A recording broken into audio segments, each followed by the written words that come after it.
मेरे 90% ब्राह्मण बंधु और समस्त समाज के अन्याय और भ्रष्टाचार के खिलाफ सोच रखने वाले सभी भाइयों और बहनों, युवा बंधुओं, देश आपका है, समाज आपका है।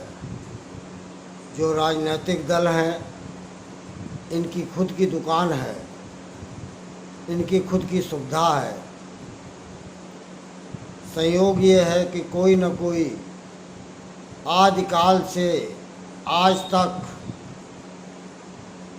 मुखिया के रूप में, राजा के रूप में और इस समय प्रजातंत्र में मुख्यमंत्री, प्रधानमंत्री, राष्ट्रपति के रूप में, सांसद और विधायक के रूप में, जिला पंचायत और ब्लॉक प्रमुख के रूप में, प्रधान के रूप में, अलग अलग क्षेत्रों में, जैसे बैंकों में अध्यक्ष के रूप में, नगर निकाय में अध्यक्ष के रूप में, मतलब इतनी बनाई गई हैं कि जिससे समाज का हित हो सके। अब वो ज़माना चला गया, सत्ता सुख और हमारी टीम कैसे हो। कोई भी राजनीतिक दल ये हिम्मत नहीं भारत देश के अंदर कर पा रहा है कि भ्रष्टाचार अगर हकीकत में है तो उस पर कार्रवाई होगी। भ्रष्टाचार है, सत्ता दल के साथ हो जाइए, भ्रष्टाचार खत्म। जब तक गवर्नमेंट रहेगी तब तक वो व्यक्ति के साथ कार्रवाई नहीं होगी, क्योंकि जनता उस कार्रवाई के पीछे पड़ेगी नहीं, खुलासा होगा नहीं। चौथा स्तंभ जो पत्रकारों का है, मीडिया जगत का, उन्हें भी सरकार के और नेता के आगे पीछे रहना ही होगा। ये मानसिकता हो गई है, ये लालच हो गया है। कोई आदमी अगर लखपति है तो करोड़पति बनना चाहता है, जो करोड़पति है वो अरबपति बनना चाहता है, जो अरबपति है वो खरबपति बनना चाहता है। यही उद्देश्य जो लालच का है। जिस दिन लोगों को ये होगा कि हमारा जीवन 70 साल है, 80 साल है, 90 साल है, ये ज्ञान जिस दिन हो जाएगा, उस दिन धरातल में सदाचार, शिष्टाचार, भाईचारा और प्रेम का अपार संगम हो जाएगा।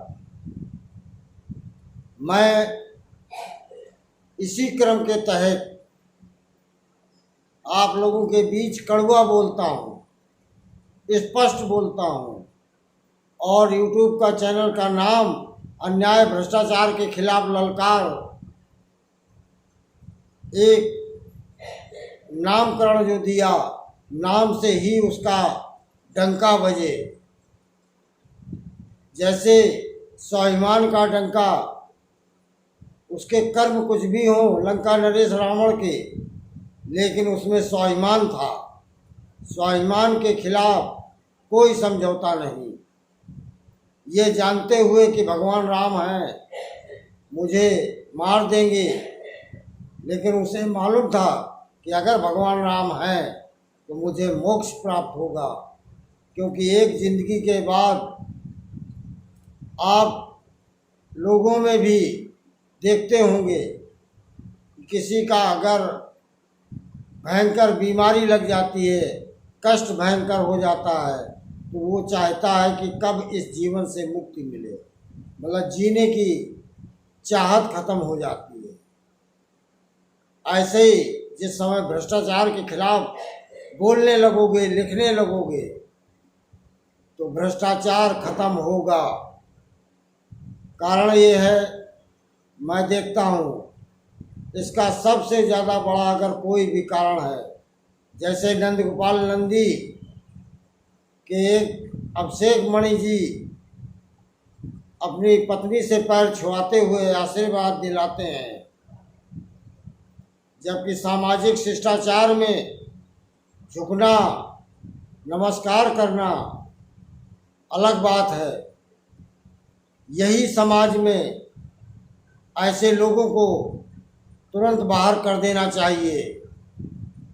जैसे कुछ पत्रकार जगत में हमारी समाज की बेटियां हैं जिन्होंने शादी किसी और समाज से की है, लेकिन हमारे ब्राह्मण समाज के उपनाम से अपना नामकरण किए हैं।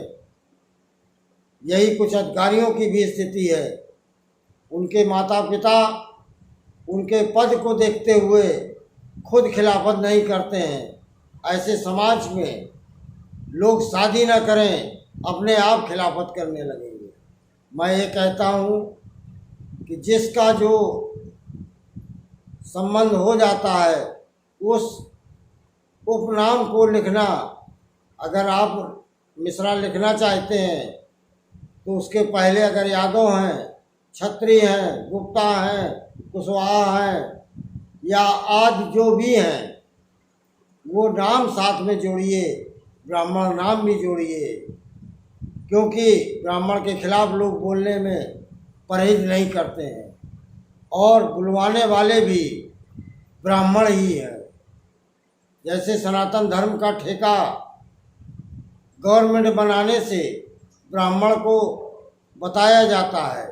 मैं उन लोगों से पूछता हूँ कि आप सनातन धर्म की जिसको सरकार मानते हैं उस सरकार से क्यों नहीं कहते कि अन्याय भ्रष्टाचार के खिलाफ खुलेआम कार्रवाई क्यों नहीं होती? अधिकारी जैसा चाहेगा वैसा होगा।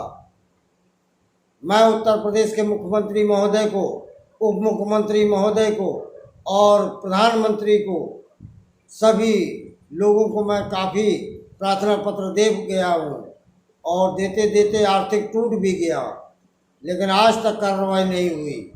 ये भ्रष्टाचार नहीं, खुद का सत्ता का लालच है। सत्तासीन होने के बाद दिखावा करते हैं कि हम अबला का, इस गरीब का, इसके पैर छू लिए, धरातल में काम करिए। समाज ने आपको वोट दिया है, उसके आधार पे आप प्रधानमंत्री हैं, मुख्यमंत्री हैं या जिला पंचायत अध्यक्ष हैं, सांसद हैं, विधायक हैं, ब्लॉक प्रमुख हैं, प्रधान हैं। लोगों से मैं अपील करता हूं कि खिलाफत करने के लिए आप 1% अगर आगे आ जाएंगे तो इतने बड़े कारवां में 1% की संख्या भी 1.5 करोड़ होती है। धन्यवाद। संपूर्ण ब्राह्मण। जय परशुराम, जय रावण। राष्ट्रीय संयोजक अध्यक्ष अशोक दुबे, जालौन, बुंदेलखंड, कानपुर, यूपी, भारत देश। जय लंकेश।